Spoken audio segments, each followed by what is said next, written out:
Hello everyone, I am possible class में आप सभी का स्वागत है। इस वीडियो में हम डिस्कस करने वाले हैं सोशल साइंस के प्रीवियस एक क्वेश्चन पेपर, जिसमें हम लोगों ने 31 से लेकर 60 तक के क्वेश्चंस लास्ट वीडियो में ही डिस्कस कर लिए थे। ओके, क्योंकि वीडियो बहुत ज़्यादा बड़ी हो जाती है और आप लोग बड़े वीडियो में इतना इंटरेस्ट नहीं दिखाते हैं, इसलिए मुझे वीडियो जो है थोड़ी सी छोटी करनी पड़ रही है। तो हम लोग सोशल साइंस के जो 60 क्वेश्चंस होते हैं उसको दो भागों में करते हैं, एक दिन 30 नेक्स्ट डे 30, ताकि आप लोग को भी बोर ना हो। ओके, और वीडियो जो है वो ज़्यादा से ज़्यादा लोग जो हैं वो देखें। ओके, तो 31 से लेकर 60 तक के क्वेश्चंस तो हमारे सॉल्व हो गए थे। जिसने नहीं देखा है वो जाके देख सकता है, लिंक मैं डिस्क्रिप्शन बॉक्स में दे दूँगी। तो आज हम लोग डिस्कस करने वाले हैं 61 क्वेश्चन है। ओके, तो 61 वाला जो क्वेश्चन है वो हमसे क्या कहना चाहता है, देख लेते हैं एक बार। बहुत बड़े बड़े क्वेश्चंस होते हैं, उसको पढ़ने में आपको 1 मिनट से ज़्यादा समय लग जाता है। ओके, तो प्रीति के परिवार के पास 15 एकड़ उर्वर भूमि है। ओके, उसके पिता ने एक सरकारी बैंक से 1 लाख रुपए का ऋण लिया। हालांकि उस समय वर्षा से खेतों में बाढ़ आ गई और उनकी फसल बर्बाद हो गई। प्रीति को इस बात की राहत है कि अगले कुछ महीनों के लिए उसके पास अनाज है। संभवतः वो किस प्रकार के परिवार से है, कृषि मजदूर, छोटे किसान, बड़े किसान या छोटे दुकानदार। अब कॉमन सेंस की बात है कि यहाँ पे दुकान की बात तो नहीं हो रही है, तो उसको पहले ही हम लोग कट कर देंगे, राइट। इसके बाद देखिए, कृषि मजदूर की बात भी नहीं है, क्योंकि मजदूरी नहीं कर रहा है किसी खेत में, राइट। उसकी खुद की खेती है, अपने खुद की खेती में वो उपजाऊ, मतलब कि जो भूमि है उसकी अच्छी है, जो उपजाऊ भूमि है, तो उसने उसको अपने खेती में खेती करने के लिए उसने 1 लाख रुपए लिया है। तो कृषि, वो मजदूर भी नहीं है, उसको भी कट कर देंगे, ठीक है। अगर वो छोटा किसान होता तो उसे दूसरे के खेत में काम करने जाना पड़ता, क्योंकि उसके पास थोड़ा ही खेत होता, राइट।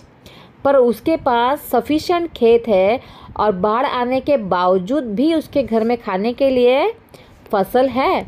मतलब कि वो कैसा आएगा, बड़ा किसान है भाई, अमीर किसान है वो। ओके, चलिए देखते हैं 62 वाला क्वेश्चन क्या कहना चाहता है। वाह, वेरी नाइस क्वेश्चन। ये है 6th स्टैंडर्ड के सिविक्स का क्वेश्चन है। ये जो हिंदू उत्तराधिकार संशोधन अधिनियम 2005, मतलब कि हिंदू सक्सेशन अमेंडमेंट एक्ट 2005 निम्नलिखित में से क्या प्रदान करता है। ये बात आपको पता होना चाहिए, बहुत लोगों को शायद पता भी होगी, तो आप लोग कमेंट सेक्शन में इसका आंसर बता सकते हैं। बहुत लोग को नहीं पता है, तो ये तो नॉलेज आप लोग लेकर ही जाइएगा। ओके, तो जो हिंदू सक्सेशन अमेंडमेंट एक्ट जो है वो क्या दर्शाता है बताइए। कुल नाम ना अपनाने की स्वतंत्रता, या फिर पिता की संपत्ति पर पुत्र पुत्री का समान अधिकार, महिलाओं द्वारा हिंदू विवाह अधिनियम के अंतर्गत वैवाहिक अवस्था को खारिज करने का अधिकार, कृषि भूमि पर पुत्रों का वंशागत अधिकार। देखिए, यहाँ पे उत्तराधिकारी की बात हो रहा है, तो यहाँ पे जो हमारा जो हिंदू उत्तराधिकार अधिनियम 2005 जो है वो पिता की संपत्ति में पुत्र पुत्री का समान अधिकार देता है। ओके, और अगर पिता नहीं है तब उनकी वाइफ का भी हक उसमें बनता है, मतलब तीनों का हक बनेगा। ओके, तो ये काफ़ी अच्छा एक लॉ बनाया गया है गर्ल्स को इंडिपेंडेंट बनाने के लिए, एक सशक्त बनाने के लिए, क्योंकि बट उसको लागू होने में काफ़ी समय लगेगा, राइट। अपने पेरेंट्स से पूछिएगा कि क्या पुत्री को आप दोगे क्या कुछ ना कुछ प्रॉपर्टी में से थोड़ा बहुत हिस्सा मिलेगा या नहीं मिलेगा, ज़रूर पूछ के कमेंट में बताइएगा। ओके, चलिए देखते हैं नेक्स्ट क्वेश्चन 63 वाला। निम्नलिखित में से कौन सा बुनकर सहकारी संस्थाओं के संदर्भ में सही है। Which of the following is true about the weavers cooperative. Weavers के बारे में कौन सा सही है। व्यापारियों के ऊपर निर्भरता को कम करने और बुनकरों की आय बढ़ाने में सहायता करती है ये संस्था, या अप्रत्यक्ष रूप से बड़ी कंपनियों को सहायता करती है, या फिर बुनकर जो है जो वीवर्स होते हैं सदस्य दादन व्यवस्था में काम करते हैं, या फिर सहकारी संस्थाएं विपणन में संलिप्त रहती है। तो इसका सही आंसर क्या होगा? 63 का जो सही आंसर है वो आपका आएगा A and D, option number 4। A and D जो है ना, मतलब कि ये कैसा बनाता है? व्यापारियों के ऊपर निर्भरता को कम करता है और बुनकर की आय को बढ़ाने में सहायता करता है। सहकारी जो संस्थाएं होती है ना, वो विपणन में संलिप्त रहती हैं, मतलब कि cooperatives are involve in marketing में वो ज़्यादा इन्वॉल्व रहते हैं। ठीक है, चलिए देखते हैं नेक्स्ट क्वेश्चन 64 वाला क्या कहना चाहता है। भारत जो कि एक लोकतांत्रिक देश है में सार्वभौमिक वयस्क मताधिकार का अर्थ का मतलब क्या होता है?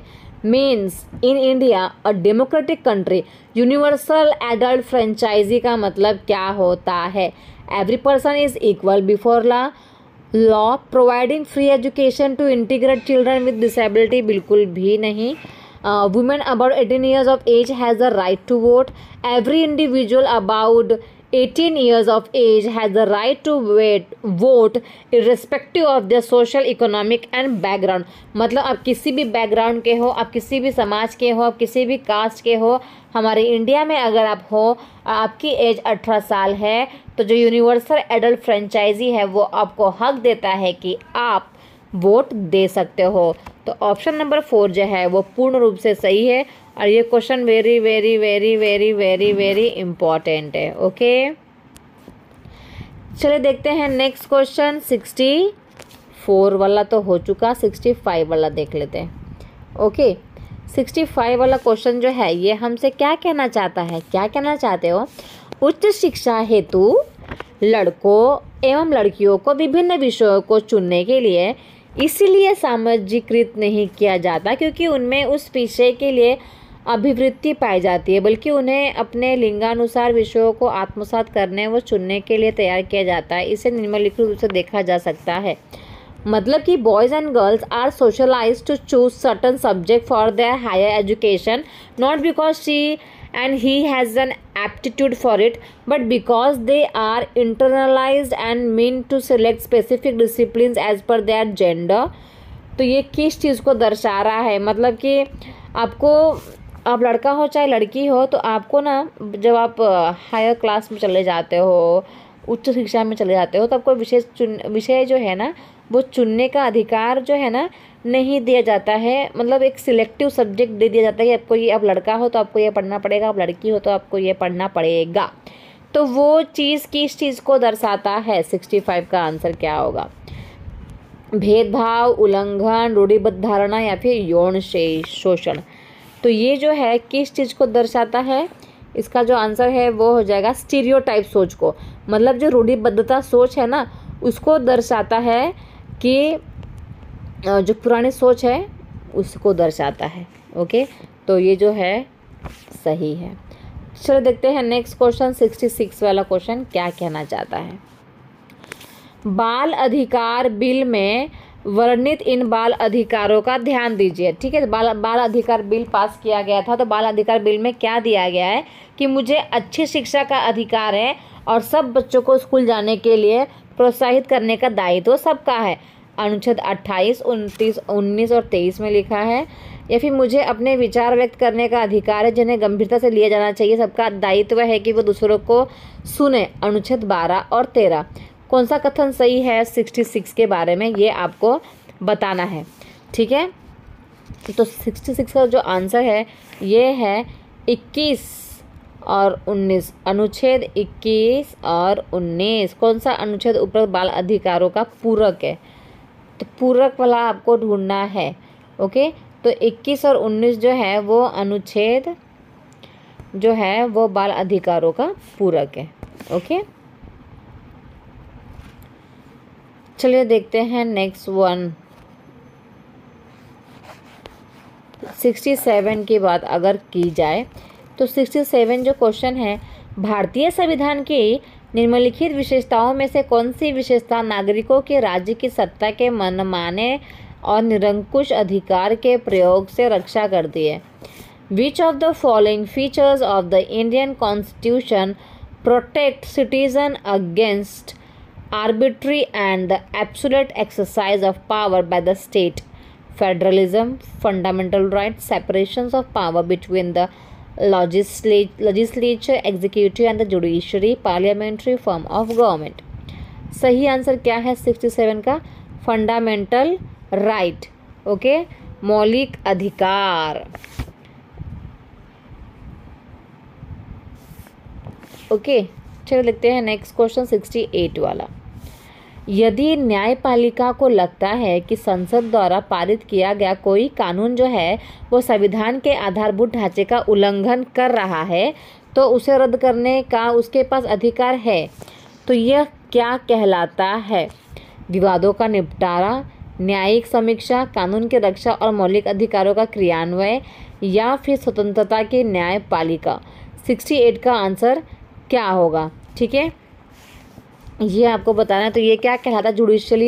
जुडिशियल रिव्यू कहलाता है। जुडिशियल रिव्यू, ये भी क्वेश्चन बहुत बार आ चुका है। ओके, चलिए देखते हैं नेक्स्ट क्वेश्चन 69 वाला।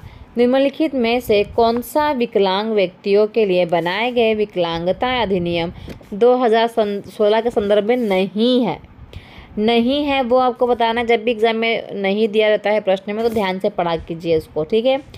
तो सरकार जो है ना विशेष स्कूलों में विकलांग बच्चों की शिक्षा को प्रोत्साहित करती है। भाई सही है। समाज में 69 को, ओके 69 का सही आंसर हमें बताना है ना। समाज में पूर्ण भागीदारी के लिए विकलांग व्यक्तियों को भी समान अधिकार प्राप्त है। सही है। केंद्र सरकार को विकलांग व्यक्तियों हेतु उच्च शिक्षा संस्थानों में 10% आरक्षण देना चाहिए। ओके, और केवल केंद्र सरकार के ऑफिस तथा संस्थानों को पहुंच योग्य बनाना तथा इसमें ढलान बनाए जाने चाहिए। ये भी काफ़ी हद तक सही है, ढलान बनाने चाहिए ऐसा लिखा गया है। ओके, 10% बच्चों को आरक्षण भी देना चाहिए, ये भी लिखा गया है। ओके, और समान अधिकार मिले, ये भी लिखा गया है। तो ये तीनों सही है। गलत कौन सा हो जाएगा कि सरकार जो है ना विशेष विद्यालयों स्कूलों में विकलांग बच्चों की शिक्षा को प्रोत्साहित करती है। प्रोत्साहित की ज़रूरत ही नहीं है क्योंकि विशेष विद्यालय नहीं होने चाहिए ना बच्चों के लिए। हमें कभी भी स्पेशल स्कूल को अरेंज ही नहीं करना है। ओके, क्योंकि अब हम लोग क्या यूज़ कर रहे हैं? Inclusive education, right. आपने सीडीपी में पढ़ा होगा इंक्लूसिव एजुकेशन। इंक्लूसिव एजुकेशन का मतलब होता है समावेशी शिक्षा, मतलब सारे बच्चे साथ में मिलजुल कर हंस बोल के खेल कूद के पढ़ाई करेंगे। तो हम लोग डिसेबल बच्चों के लिए अलग स्कूल नहीं बनाएंगे। सरकार इस चीज़ को इनकरेज नहीं करेगी, ऐसा नहीं लिखा हुआ है। तो जो है ऑप्शन नंबर ए है ना वही गलत है। ठीक है, चलो देखते हैं नेक्स्ट क्वेश्चन 70 वाला। 70 वाला क्वेश्चन क्या कहना चाहता है? निम्नलिखित में से किसे 1984 की भोपाल गैस त्रासदी का एकदम सही वर्णन मानेंगे? तो देखिए 1984 में ना भोपाल में भाई गैस त्रासदी हुई थी जिसमें बहुत लोग मर गए थे। तो इसमें आप सही वर्णन किस चीज़ को मानोगे? संपीड़ित प्राकृतिक गैस जो सीएनजी है ना प्लांट में विस्फोट हो गया था, या रसोई गैस मतलब एलपीजी का वो गोदाम था उसमें विस्फोट हुआ, या फिर क्षेत्रीय स्तर पर बीमारी फैला रहे चूहों को मारने के लिए एक जहरीला गैस का उत्पादन वो कंपनी करती थी, इसमें आग लग गया था, या फिर कीटनाशक का उत्पादन करने वाले एक प्लांट से जहरीली गैस का रिसाव हुआ। तो सही जो है ना इसका ऑप्शन फोर्थ वाला जो है ना वो सही है कि वो किसकी दुकान मतलब जो कंपनी थी जो प्लांट था वो किस चीज़ का था? कीटनाशक दवाइयों का वो उत्पादन करती थी। ठीक है, तो इसमें से ही इसमें आग लग गई जिसकी वजह से जहरीली गैस जो है ना वो निकलने लगी थी। ठीक है, तो पॉइजन वाली जो गैस है वो लीकेज होने लगी थी क्योंकि वो पेस्टिसाइड्स प्रोडक्शन प्लांट था। ठीक है, कीटनाशक दवाइयों का प्लांट था। ऑप्शन नंबर 4 जो है सही है। चलो देखते हैं 71 वाला क्वेश्चन क्या कहना चाहता है। What portion of history is to be studied at the particular level depend upon scope of history, nature of history, aims and objective of history, values of teaching history। तो भाई जो आप हिस्ट्री पढ़ रहे हो ना इतिहास के किस भाग को एक विशेष स्तर पर पढ़ाना है यह निर्भर करता है किस चीज़ को निर्भर करता है? इतिहास के लक्ष्य को और उद्देश्य को। कॉमन सेंस की बात है ना, हर एक चीज़ को पढ़ने के पीछे एक लक्ष्य होता है, एक उद्देश्य होता है, राइट। चलिए देखते हैं 72 वाला क्वेश्चन। उससे पहले चैनल को सब्सक्राइब कर लें और लाइक कमेंट शेयर ज़रूर करें। अगर आपको वीडियो अच्छी लग रही है अपने फ्रेंड्स को भी शेयर करें, अपने ग्रुप में शेयर करें ओके, चलिए जो न्यू एजुकेशन पॉलिसी के बारे में नहीं है, ये राष्ट्रीय पाठ्यचर्या रूपरेखा के बारे में है 2005 के बारे में। मतलब जो NCF है हमारा 2005 के अनुसार माध्यमिक स्तर पर सामाजिक विज्ञान पढ़ाने का प्राथमिक उद्देश्य क्या है? ओके, मतलब सामाजिक विज्ञान पढ़ाने का प्राथमिक उद्देश्य क्या है?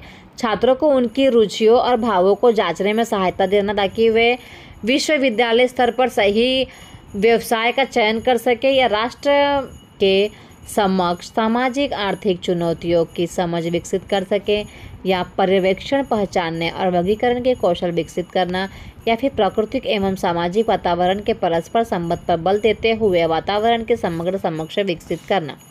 ओके, तो 72 का सही आंसर जो है वो क्या आएगा? B and D जो है ना वो सही है इसका आंसर।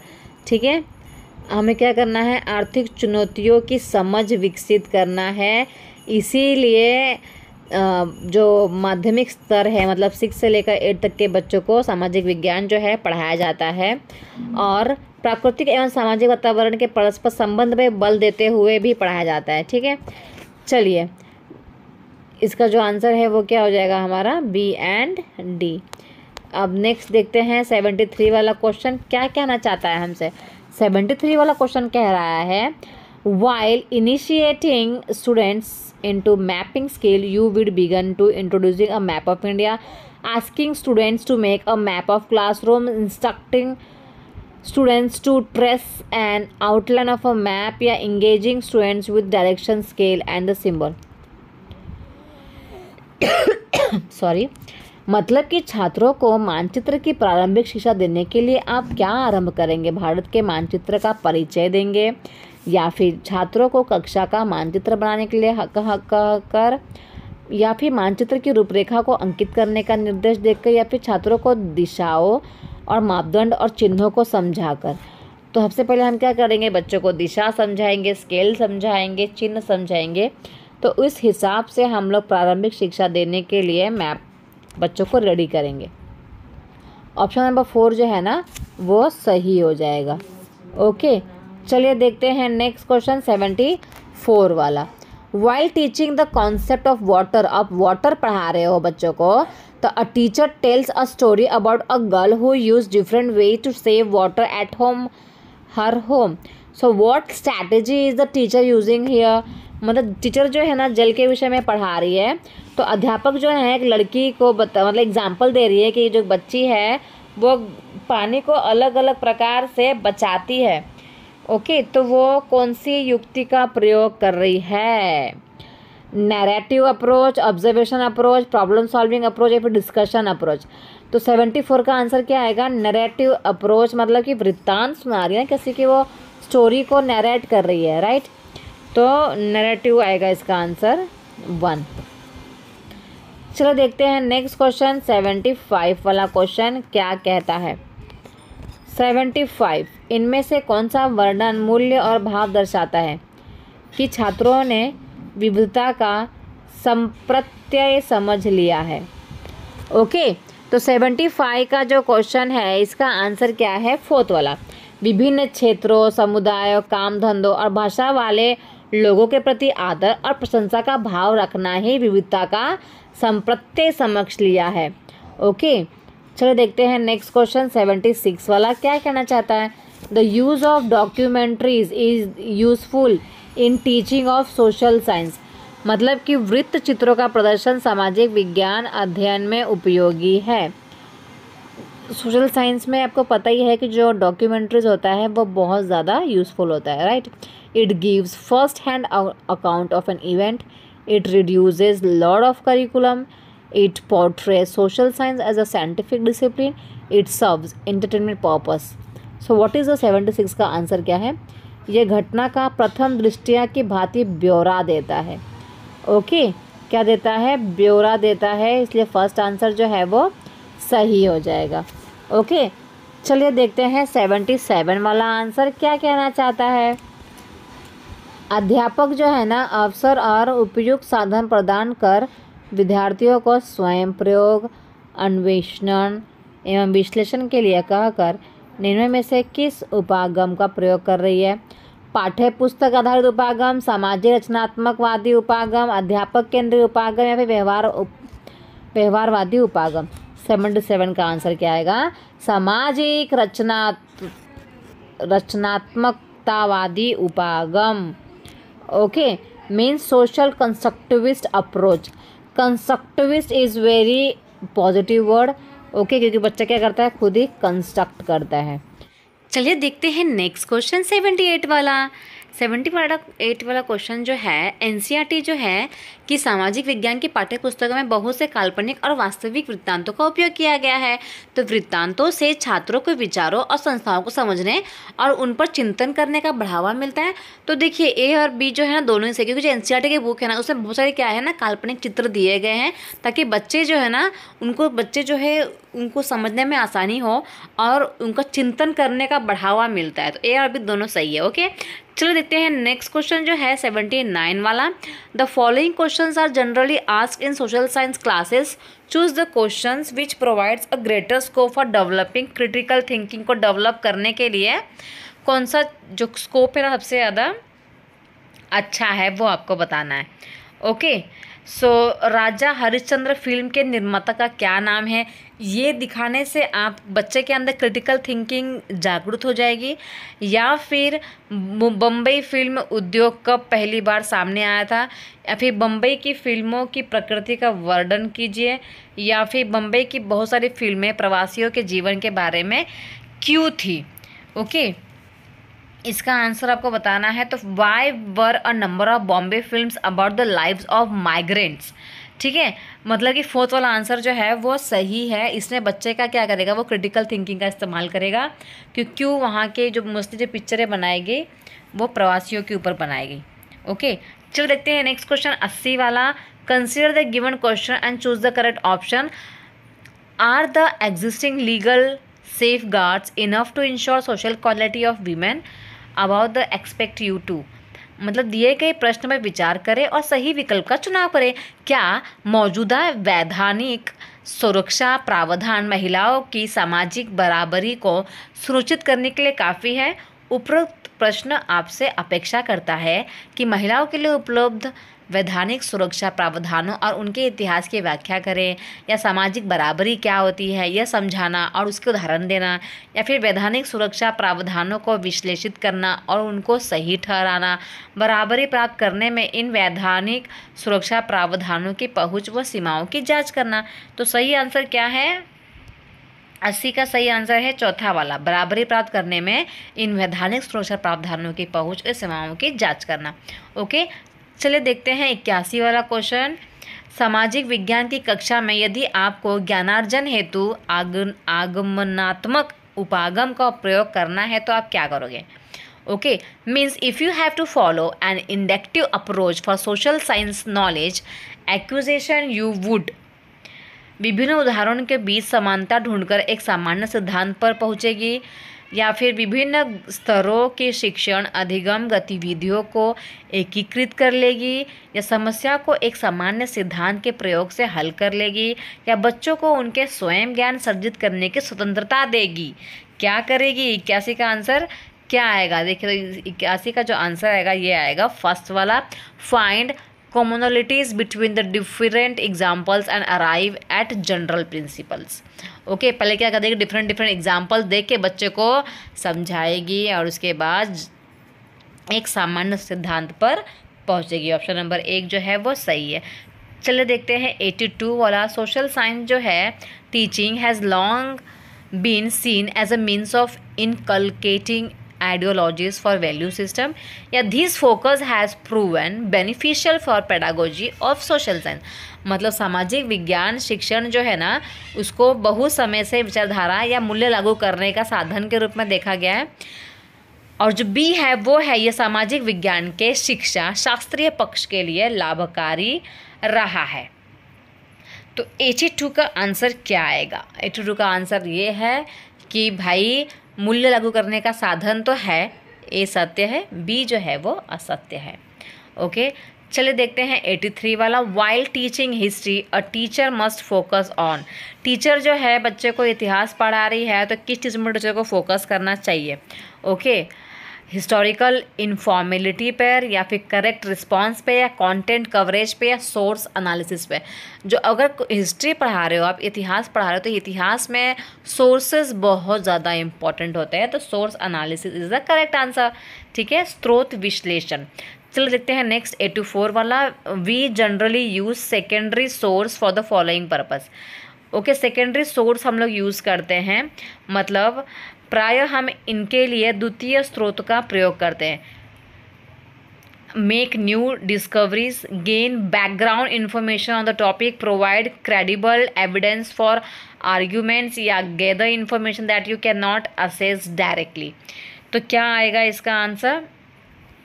मतलब कि देखिए, नई खोज के लिए आप द्वितीय स्रोत का उपयोग करते हैं, या विषय की पूर्व जानकारी के लिए, या फिर देखिए विषय की पूर्व जानकारी के लिए तो हम लोग यूज़ करते हैं, राइट। तो ये सही हो जाएगा। नई खोज के लिए हमें द्वितीय स्रोत की ज़रूरत नहीं होती। बहस के लिए विश्वसनीय प्रमाण उपलब्ध करवाने होते हैं, वह जानकारी जो प्रत्यक्ष में प्राप्त नहीं हो सकती।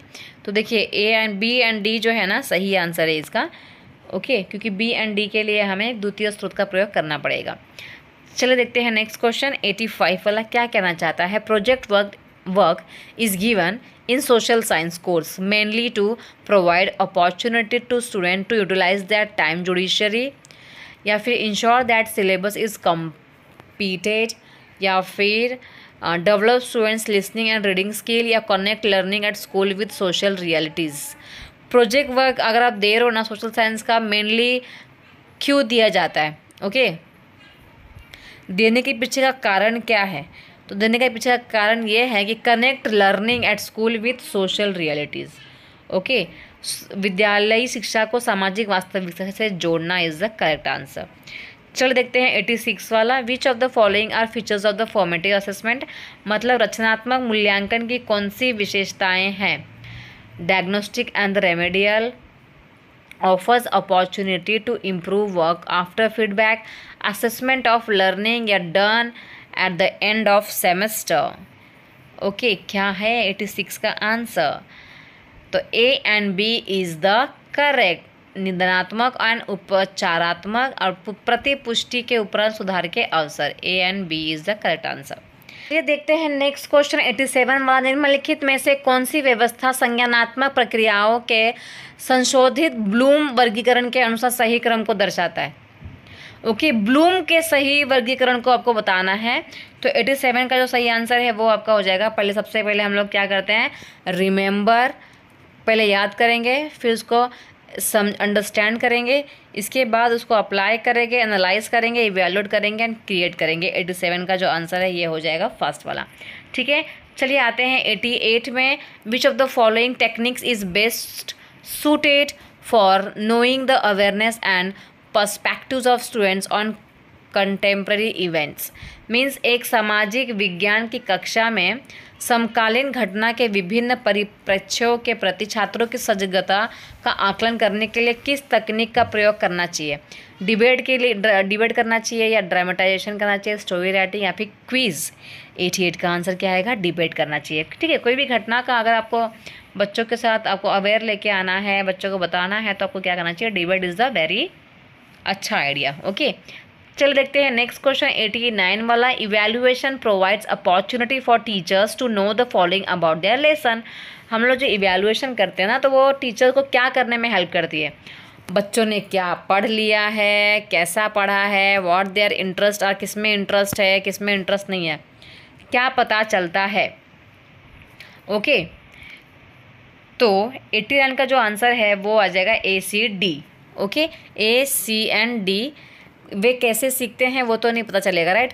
इवैल्यूएशन से हमें ए सी डी के बारे में पता चल जाएगा। 90 वाला देख लेते हैं एक बार। अध्यापिका जो है ना, आकलन व्यू रचना के प्रयोग द्वारा छात्राओं की अध्ययन प्रक्रिया में कठिनाई के क्षेत्रों को जानना चाहती है। ओके, बच्चा कहाँ कठिन महसूस कर रहा है वो जानना चाहती है, तो वो आकलन के लिए किस विधि का प्रयोग कर रही है? किस विधि का? Diagnostic assessment, summative assessment, formative assessment, placement assessment. तो इसका आंसर जो आएगा वो है आपका 90 का जो आंसर है वो है फॉर्मेटिव असेसमेंट मतलब कि रचनात्मक आकलन। ओके, तो सही जो इसका आंसर है 90 का वो है आपका A and C. Okay, A and C, diagnostic भी हो जाएगा और रचनात्मक आकलन भी आएगा। ओके, तो ये वीडियो जो है यहीं पे ख़त्म होता है। वीडियो आपको कैसा लगा कमेंट सेक्शन में ज़रूर बताएं। फर्स्ट टाइम आए हैं चैनल को सब्सक्राइब कर ले, लाइक कमेंट शेयर ज़रूर करें। मिलते हैं नेक्स्ट वीडियो में। Thank you so much everyone.